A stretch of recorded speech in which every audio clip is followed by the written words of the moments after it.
Welcome back to War and Other Poor Decisions, where history's most questionable moments get the full roast treatment. Today, we're diving into one of the most scandalous, yet suspiciously convenient stories ever told about the Borgias. The Banquet of Chestnuts, a tale so wild it sounds like fan fiction for Game of Thrones, written by a scandalized monk with a flair for drama. Let's crack this nut. Act 1. The Chestnut Raja. The year is 1501. Cesare Borgia, the Pope's son, also known as the Renaissance's answer to Darth Vader, throws a party at the Apostolic Palace.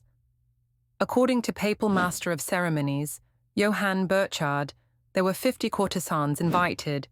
That's right, 50. At a Vatican party, they danced, stripped, and, this is where it gets nuts, crawled around collecting chestnuts thrown on the floor. Yes, chestnuts, because apparently, in Renaissance Rome, nothing says high society like erotic nut gathering. Act 2. The Scorecard Myth. Here's where it gets juicy and murky. According to later sources, prizes were allegedly awarded for most orgasms achieved that night, like a very unholy Olympic event. But modern historians aren't buying it. They point out that this score-keeping detail doesn't actually appear in Burchard's original account. So, where did it come from?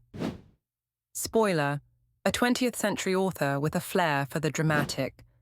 Enter William Manchester and his book, A World Lit Only by Fire, which adds a lot of spice and very little citation. The truth? There was a party, there were chestnuts, there may have been sex, but the scoreboard, pure fan fiction. Act 3, fact, fiction, and slander.